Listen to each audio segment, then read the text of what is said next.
The summer sun beat down on us as we loaded our bags into the SUV, ready for our long-awaited family trip.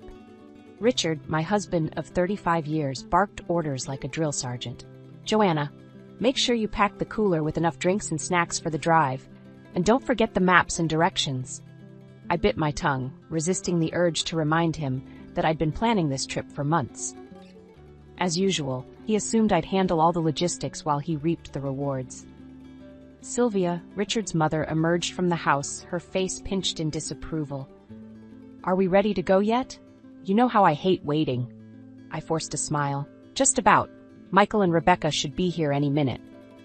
As if on cue, my son and daughter-in-law pulled into the driveway.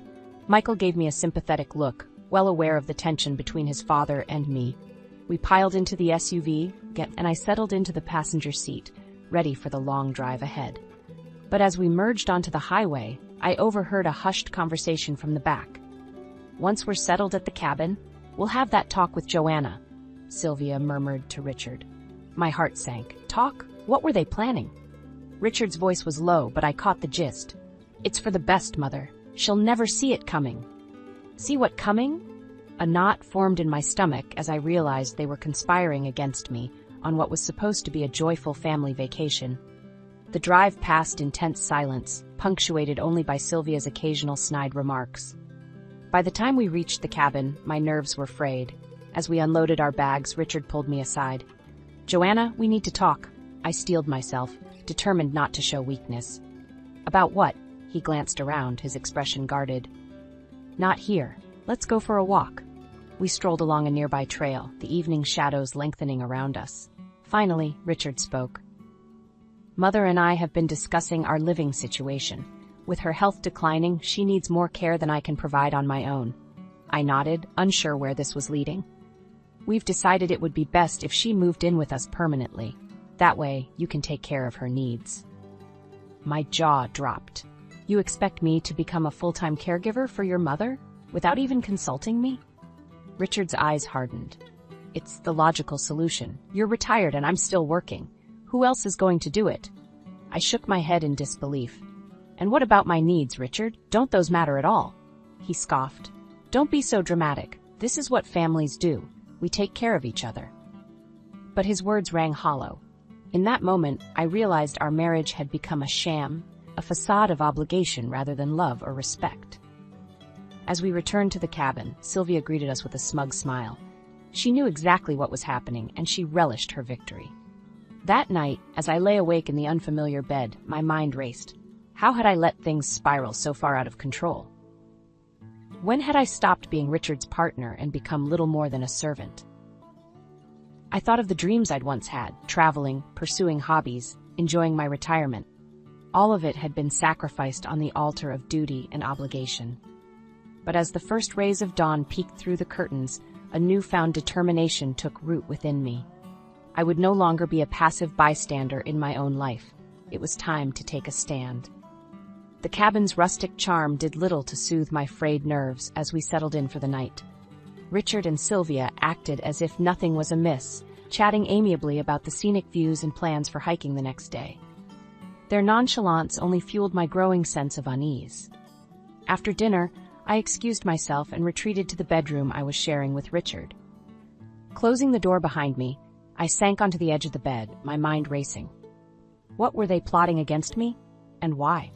Memories flooded back.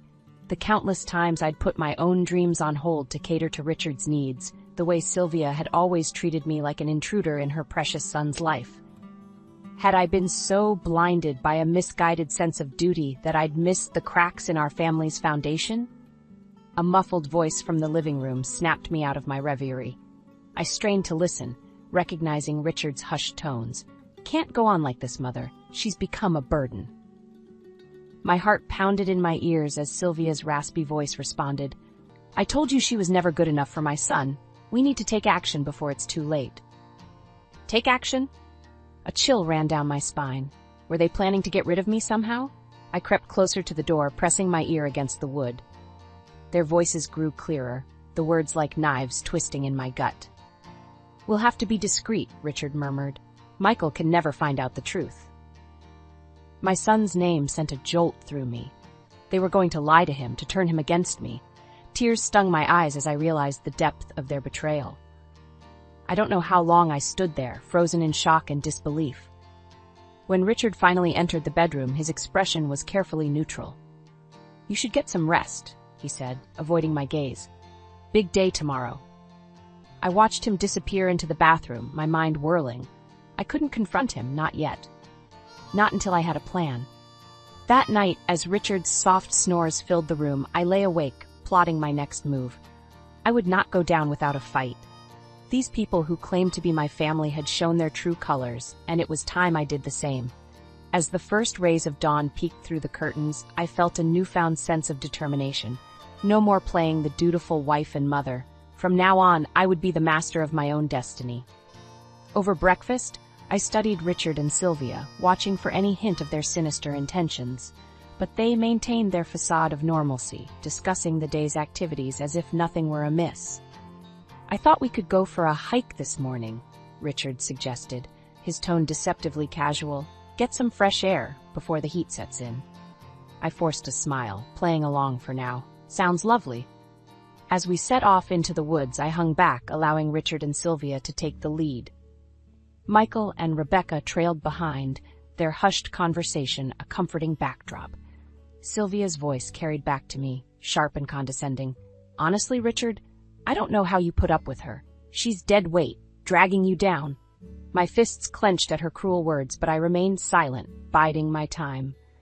Richard's response was muffled, but I caught the gist. "Don't worry, Mother. Soon she'll be out of our lives for good." A wave of anger washed over me, hot and consuming. How dare they? After everything I'd sacrificed, this was how they repaid me. In that moment, a plan began to take shape in my mind. A plan for revenge, for justice. They thought they could cast me aside like an unwanted burden? Well, they had another thing coming. As we reached a scenic overlook, I hung back, allowing the others to admire the view. While their backs were turned, I slipped away, retracing our steps back toward the cabin. It was time to take control of my life, once and for all. I watched Richard and Sylvia disappear down the hiking trail, their voices fading into the distance. As soon as they were out of sight, I sprang into action, hurrying back to the cabin. My heart pounded as I slipped inside, scanning the living area for any sign of their belongings. A leather briefcase sat on the coffee table, and I recognized it as Richard's. Without hesitation, I unzipped it, rifling through the contents. Financial statements, legal documents, and letters. My breath caught in my throat as I unfolded one, the looping handwriting unmistakably feminine. The words leapt off the page, searing into my brain. "My dearest Richard, our stolen moments together are all that sustain me." I stumbled back, the room spinning around me. An affair? After all these years of loyalty and sacrifice, he'd been unfaithful? Bile rose in my throat as I continued reading, the sordid details laying bare the depth of his betrayal. And there were more letters, each one more damning than the last. Tears blurred my vision as I turned to the financial records, my hands trembling. Line after line of unexplained expenditures and hidden accounts, proof that Richard had been bleeding our savings dry right under my nose. The sound of laughter drifted in from outside, and I froze, panic gripping me. Michael and Rebecca must have returned from the hike. I had to act fast. Snatching up the incriminating evidence, I raced to the bedroom and began stuffing my belongings into a suitcase. My mind raced, formulating a plan. I couldn't confront Richard and Sylvia here, not with Michael caught in the crossfire. No, I needed to get away, to gather my strength and decide my next move. As I zipped up the suitcase, a familiar voice called out from the living room. "Mom, are you in here?" "Michael?" My heart clenched at the concern in his tone. He deserved to know the truth, but not yet. Not until I was ready to face the fallout. "I'm just resting, honey," I called back, willing my voice to remain steady. "I'll be out in a bit." Silence, then the murmur of Rebecca's soothing tones as she ushered him away. Bless that girl for her intuition. With shaking hands, I scribbled a hasty note, tucking it into Richard's briefcase along with the damning evidence. Then, gripping my suitcase tightly, I slipped out the back door and into the waiting rental car. As I peeled out of the driveway, I caught a glimpse of Michael and Rebecca on the porch, their expressions puzzled. A pang of guilt twisted in my gut, but I pushed it aside. They would understand in time. For now, I had a mission: to gather the strength and resources I'd need to bring my husband and his vile mother to their knees. They thought they could discard me like a worn-out rag? Well, they were about to learn just how wrong they were. The miles stretched out before me, and with each one I felt a weight lifting from my shoulders. No more playing the dutiful wife, the obedient daughter-in-law. From this moment on, I would be the master of my own destiny. And Richard and Sylvia? They were going to pay for every single slight, every betrayal, every ounce of disrespect they'd heaped upon me over the years. I would see to that, no matter what it took. As the sun dipped below the horizon, I allowed a grim smile to crease my lips. The game was on, and they had no idea what was coming for them. I drove in a daze, the miles blurring together as I put distance between myself and that wretched cabin. My hands shook on the steering wheel, a potent mix of anger and adrenaline coursing through my veins. How could he? How could Richard betray me like this after everything we'd been through? The letters burned in my mind, their sordid details searing into my brain like acid. And Sylvia, that vile woman, had been in on it the whole time, no doubt reveling in my humiliation. Well, they were going to regret the day they ever crossed me. As the sun began to dip below the horizon, I pulled into a nondescript motel, my body thrumming with nervous energy. I needed to regroup, to formulate a plan for my next move. The dingy room did little to calm my frayed nerves, but I forced myself to take deep breaths, willing my racing heart to slow. Sinking onto the sagging mattress, I reached for my phone with trembling fingers. Richard's number glared back at me from the screen, and a bitter laugh escaped my lips. Oh, how the tables had turned. No more would I be the obedient little wife scurrying to answer his every beck and call.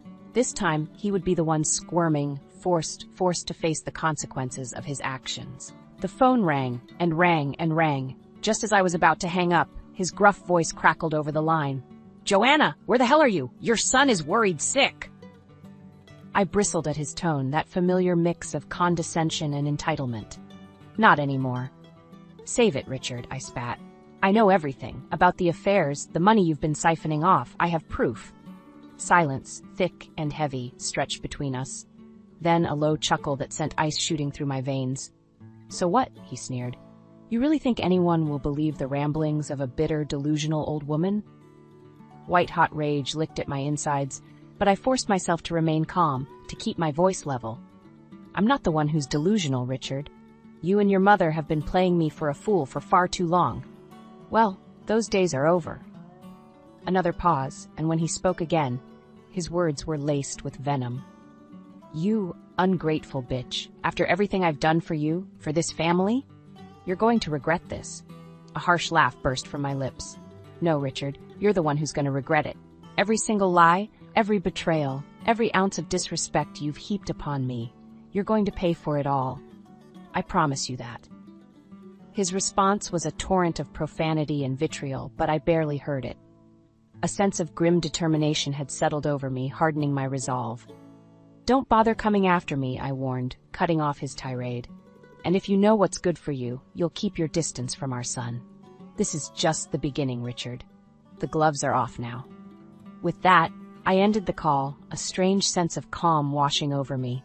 For the first time in decades, I felt in control of my own destiny. Grabbing a pen and paper, I began to make a list: names, numbers, resources. I would need allies in the battle to come, people I could trust to have my back. Jane, my oldest and dearest friend, would be the first. She'd been urging me to leave Richard for years, and I knew she would be in my corner without question. Next, a lawyer, a shark in the courtroom who could help me navigate the legal quagmire that was sure to come. I had evidence of Richard's misdeeds, but I would need an expert to ensure it stuck. As the list grew, I felt a newfound sense of purpose taking root within me. No more would I be the downtrodden, disrespected wife. Richard and Sylvia had awoken a sleeping giant, and they were about to feel the full force of my wrath. A grim smile tugged at my lips as I made the final entry on the list. Michael. My son. My rock. The one person in that twisted family who had always had my back. It was time to bring him into the fold, to let him know that the games were over. Together, we would take down the Machiavellian forces that had been working to destroy us. And when the dust settled? Well, let's just say Richard and Sylvia would be the ones regretting the day they ever crossed Joanna Henderson. I pulled up to Michael and Rebecca's cozy bungalow, my heart pounding in my chest. This was it. The moment of truth. Would my son understand the agonizing decision I'd made, or would he side with his father, blinded by years of manipulation? Taking a deep breath, I gathered my things and made my way to the front door, my knuckles rapping against the weathered wood. Seconds ticked by like hours before Rebecca's smiling face appeared. "Joanna, we were so worried when you took off like that. Come in, come in." Her cheerful demeanor faltered as she took in my haggard appearance, the suitcase clutched in my white-knuckled grip. "Is everything okay?" I opened my mouth to respond, but the words stuck in my throat. Michael's concerned voice drifted in from the living room. "Mom, is that you?" He rounded the corner, and I saw the moment the truth dawned on him. The suitcase, my red-rimmed eyes, the grim set of my jaw. His expression shifted from confusion to dread. "What's going on? Where's Dad?" Rebecca laid a gentle hand on his arm, her gaze flicking between us. "Why don't we all sit down?" We settled onto the plush sofa, an oppressive silence hanging in the air. Michael's eyes bored into me, pleading for an explanation. Drawing a shaky breath, I began to speak, the words tumbling out in a torrent. "Your father, he's been unfaithful, Michael, for years, by the looks of it. And not just that, he's been bleeding our finances dry, funneling money into secret accounts." Michael's brow furrowed as he processed my words. "What? That can't be right. Dad would never." His voice trailed off as I pulled out the crumpled letters, the bank statements detailing the missing funds. Wordlessly, I handed them over, watching as his eyes scanned the damning evidence. "Oh, Mom." His shoulders slumped, and I saw the exact moment the truth hit him, like a physical blow. "I'm so sorry." Tears pricked my eyes, but I blinked them away, straightening my spine. "That's not all, honey. Your grandmother was in on it. They were planning to force me out, to make me your father's full-time caregiver while he carried on with God knows who." Rebecca's sharp intake of breath was the only sound in the room as Michael digested this latest bombshell. His expression darkened, and I recognized the flicker of anger in his eyes. Anger on my behalf.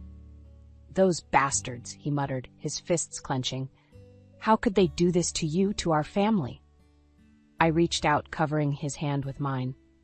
"It doesn't matter now. What's done is done. I've made my decision. I'm leaving your father. I can't live like that anymore, constantly disrespected and manipulated." A muscle ticked in Michael's jaw as he processed my words. I could see the war raging within him, the desire to support me, battling against years of ingrained loyalty to his father. Finally, he met my gaze, his eyes shining with a fierce determination that made my heart swell with pride. "You're right, Mom. This ends now. Dad and Grandma," he shook his head, jaw clenched. "They've gone too far this time. I'm with you, 100%. Whatever you need, I'm here." A weight lifted from my shoulders as Rebecca nodded her agreement, squeezing Michael's hand. In that moment, I knew everything would be okay. With my son and his wife in my corner, I could weather any storm Richard and Sylvia threw my way. Reaching out, I pulled Michael into a fierce embrace, blinking back grateful tears. "Thank you," I whispered, my voice thick with emotion. "Thank you for believing me, for having my back." As I held my son close, I felt a newfound sense of strength coursing through me.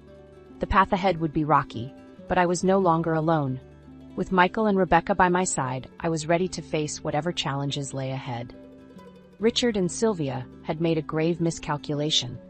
They had underestimated the bond between a mother and her child, and now they would pay the price for their betrayal. The war had begun, and I had no intention of losing. With Michael and Rebecca's unwavering support, I felt a newfound sense of strength and determination. It was time to reclaim my life, to shed the shackles of Richard and Sylvia's manipulation once and for all. The first order of business was finding a place of my own, a sanctuary where I could begin to heal and plan my next steps. Michael insisted on helping me search, and within a week, we'd found the perfect little apartment in a quiet neighborhood. As I unpacked my belongings, filling the bare shelves and walls with pieces of my life, a weight seemed to lift from my shoulders. This was my space, my refuge from the toxicity that had plagued me for far too long. Of course, Richard didn't take my departure lying down. He showed up at Michael's doorstep, red-faced and bellowing, demanding to know where I was. "She's your mother, for God's sake," he raged at Michael. "You're supposed to be loyal to your family, not that ungrateful harpy." But Michael stood firm, his jaw set in that stubborn line I knew so well. "Mom's the only family I need right now. You and Grandma have done enough damage." Richard's eyes narrowed, and I could see the gears turning in his mind, searching for a way to regain control. "Don't be so quick to judge, son. You haven't heard the full story." "I've heard enough," Michael shot back. "Mom showed me the letters, the bank statements. I know exactly what kind of man you are." For a moment, Richard faltered, his bravado slipping. Then his expression hardened, and he jabbed a finger in Michael's face. "Mark my words, you're going to regret this. When your mother's lies come crashing down around her, don't come crawling back to me." With that, he turned on his heel and stormed off, leaving a ringing silence in his wake. Michael's shoulders slumped, and I could see the toll this was taking on him. Crossing the room, I pulled him into a fierce hug. "Thank you," I murmured. "Thank you for standing by me." He returned the embrace, his voice thick with emotion. "Always, Mom. I'm with you till the end." In the weeks that followed, I focused on settling into my new life, unpacking, decorating, exploring my neighborhood. With each passing day, I felt a little more like myself, the weight of Richard and Sylvia's toxicity slowly lifting from my shoulders. Of course, they didn't make it easy. Richard bombarded me with calls and texts, alternating between pleading for me to come home and hurling vicious insults. Sylvia was no better, leaving scathing voicemails that made my blood boil. But I stood firm, bolstered by Michael and Rebecca's constant support. I knew that if I wavered, even for a moment, Richard would seize the opportunity to reel me back in, and I refused to let that happen. Not after everything I'd been through. The final straw came a few months later when Michael called me in a panic. "Mom, you need to get over here. Dad's gone off the deep end." I raced over to find Richard ranting and raving on Michael's doorstep, his face contorted with rage. "You're making a huge mistake, siding with that lying witch," he spat as I approached. "She's poisoned you against your own family." Sylvia hovered nearby, wringing her hands and shooting me venomous glares. For once, I felt no fear, only a simmering anger at the way they continued to try and manipulate us. Planting myself in front of Richard, I met his glare head-on. "That's enough. You've had your chance to tell your side of the story, and Michael hasn't bought your lies. It's over, Richard. We're done." His face purpled with rage, and for a moment I thought he might strike me. But Michael stepped forward, his broad frame imposing. "You heard her, Dad. It's time for you to leave, and if you can't respect our decisions, you're no longer welcome here." The fight seemed to go out of Richard all at once. His shoulders slumped, and he shot me one last withering glare. "Have it your way, but don't come crying to me when this all blows up in your face." As he and Sylvia retreated, I felt an immense sense of relief wash over me. That chapter of my life was finally closed, the shackles of their manipulation broken for good. Turning to Michael, I pulled him into a fierce hug, blinking back grateful tears. "Thank you," I whispered, "for everything." He held me close, his voice thick with emotion. "You've got nothing to thank me for, Mom. You're the strongest person I know." And in that moment, I knew it was true. Richard and Sylvia had done their damnedest to break me, but I had emerged from the ashes, stronger and more resilient than ever before. At long last, I was free. With Richard and Sylvia finally out of our lives, Michael, Rebecca, and I were able to find some semblance of peace. But I knew it wouldn't last, not with the way they had been carrying on. Sooner or later, they would try to reassert their twisted control over the family. My chance for closure came a few months later, when Emma's 85th birthday rolled around. Despite the strained relations, Sylvia still expected the entire clan to gather and celebrate. I could only imagine the venom she would spew if Michael and I failed to show. Part of me wanted to take the high road, to let the past be the past. But a larger part, the part that had endured decades of disrespect and manipulation, craved justice. This would be my opportunity to expose Richard and Sylvia's misdeeds before the entire family. So with Michael and Rebecca's support, I agreed to attend the party. As we made our way to Sylvia's sprawling estate, I could feel the tension crackling in the air, thick as soup. Emma greeted us at the door, her perpetual sneer firmly in place. Well, well, if it isn't the prodigal daughter-in-law, she sneered. I must say, you've got a nerve showing your face here after the way you've treated my sister. I opened my mouth to respond, but Michael beat me to it, his voice low and dangerous. That's enough, Aunt Emma. We're here to celebrate your birthday, not listen to your venom. Her eyes widened at his tone, but she stepped aside, allowing us to pass. The gathering was already in full swing, with clusters of well-heeled guests milling about, sipping cocktails and making polite small talk. Sylvia spotted us immediately, her face contorting into a rictus of rage. She started toward us, no doubt intending to unleash a torrent of abuse, but Richard caught her arm, whispering urgently in her ear. For a moment, I thought they might cause a scene right then and there. But Sylvia seemed to rein in her temper, shooting me a look of pure venom before plastering on a sickly sweet smile. Joanna, darling, how lovely of you to join us, she simpered, her voice dripping with false sincerity. And Michael, Rebecca, we're just delighted to have you here. The undercurrent of menace was palpable, but I refused to be cowed. Lifting my chin, I met her gaze head-on. Thank you for the invitation, Sylvia. It's been too long since we've all gotten together as a family. Her eyes narrowed at my pointed emphasis on the word family, but she said nothing. Richard, however, couldn't resist taking a jab. Yes, well, some of us have a rather skewed definition of what family means, don't we, dear? The barb was clearly aimed at me, but I refused to rise to the bait. Instead, I excused myself, making my way toward the bar. If I was going to drop this bombshell, I needed a drink first. As the evening wore on, I bided my time, watching as Richard and Sylvia worked the room, schmoozing and preening like the arrogant snobs they were. Emma, too, held court from her throne-like chair, lording over the proceedings with her usual disdain. Finally, as the cake was being served, I saw my opportunity. Rising from my seat, I clinked my glass, calling for attention. If I could have everyone's attention, please? The room fell silent, all eyes turning toward me. Richard and Sylvia's expressions were guarded, but I could see the unease flickering in their eyes. Drawing a deep breath, I began to speak, my voice ringing out loud and clear. I want to thank Emma for including me in this wonderful celebration. It's been far too long since we've all been together as a family. I paused, letting the weight of that word sink in. Sylvia's eyes narrowed, but I pressed on.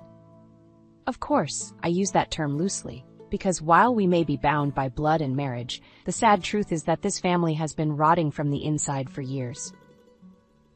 A shocked murmur rippled through the crowd, and I saw Richard tense, his face flushing an angry crimson. But I was on a roll now, the words pouring forth in an unstoppable torrent. You see, for decades I've endured the cruelty and manipulation of my dear husband and mother-in-law, the emotional abuse, the financial betrayals, the utter lack of respect for me as a human being. Gasps and scandalized whispers filled the air as I laid it all bare. The affairs, the hidden bank accounts, their plans to force me into indentured servitude as Richard's caregiver. By the time I finished, Sylvia's face was ashen, her carefully cultivated facade crumbling around her. Richard, too, looked shell-shocked, as if he couldn't quite believe I'd had the audacity to expose his sins before his entire social circle. For a long, charged moment, the room was utterly silent. Then, like a dam bursting, the outrage and condemnation came pouring forth. How could you, Richard? Sylvia, you wretched woman! And to think we welcomed you into our homes! The voices swirled around us, a cacophony of judgment and disdain. Sylvia shrank back, her eyes darting wildly, searching for an ally, a friendly face. But there were none. Even Emma had turned her back, her lips pursed in a thin, disapproving line. As the tumult raged on, I felt a strange sense of calm wash over me. The shackles of shame and secrecy had finally been cast off, the truth laid bare for all to see.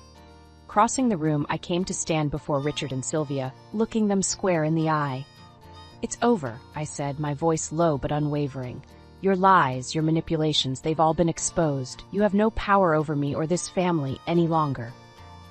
Sylvia opened her mouth, no doubt to hurl some scathing insult or empty threat. But the words seemed to die in her throat as she took in the scene around her, the accusatory glares, the whispers of disdain. In that moment, I saw the fight go out of her, that indomitable spirit finally broken. She was a fallen queen, her reign of terror at an end. Turning on my heel, I strode from the room, head held high, Michael and Rebecca at my side. As we emerged into the cool evening air, I felt an immense weight lift from my shoulders. At long last, I was free of their toxic influence, their twisted games. And while the road ahead would be long, I knew that I would walk it with strength and dignity, unbowed and unbroken. Revenge, as they say, is a dish best served cold, and oh, how sweet it tasted.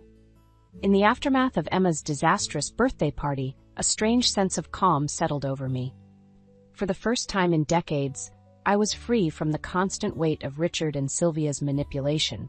Their toxic influence finally purged from my life. Of course, they didn't go quietly into that good night. Richard bombarded me with calls and emails, alternating between groveling pleas for forgiveness and vitriolic tirades against my supposed betrayal. Sylvia, too, made her fair share of attempts to reassert her control, leaving scathing voicemails that I promptly deleted without listening. But I was done engaging with their drama, their twisted mind games. I had laid bare the truth for all to see, and in doing so, I had regained my power, my sense of self-worth. With Michael and Rebecca's support, I focused on building a new life for myself, one free from the shackles of my past. I found a quaint little apartment in a charming neighborhood, filling it with pieces that brought me joy. Fresh flowers, cozy throws, framed photos of happier times. And as the weeks turned to months, I began to venture out, to rediscover the world beyond the confines of my toxic marriage. I joined a book club at the local library, losing myself in the stories of other resilient women who had faced and overcome their own struggles. I volunteered at a nearby soup kitchen, finding solace in the simple act of serving others. Slowly but surely, I began to heal, to reclaim the parts of myself that had been buried for far too long. The anger and bitterness that had once consumed me gave way to a newfound sense of peace, of contentment. Of course, Michael and Rebecca were a constant source of strength and support throughout this journey. They insisted on regular family dinners, filling my little apartment with the sounds of laughter and love. And when Rebecca gave birth to a beautiful baby girl, I was there every step of the way, reveling in the joy of becoming a grandmother. As I cradled that tiny bundle in my arms, gazing into her innocent eyes, I made a silent vow. This child would never know the pain and manipulation that had plagued my own family. She would grow up surrounded by love and respect, her spirit nurtured and cherished. In those quiet moments, rocking my granddaughter to sleep, I found a sense of peace and purpose that had eluded me for far too long. This was what truly mattered, not the petty squabbles or toxic power plays, but the simple joys of family, of unconditional love. And if Richard and Sylvia ever dared to darken our doorstep again, to try and taint this newfound happiness with their venom, well, they would quickly learn that I was no longer the meek, downtrodden woman they had once taken such delight in tormenting. No, I was a phoenix risen from the ashes of my past, stronger and more resilient than ever before. And I would protect this fragile new life with every fiber of my being, come what may. As the years passed, Richard and Sylvia's attempts at contact grew fewer and farther between. Whether they had finally accepted defeat or simply moved on to tormenting some other poor soul, I neither knew nor cared. They were ghosts of my past, shadows that held no power over me any longer.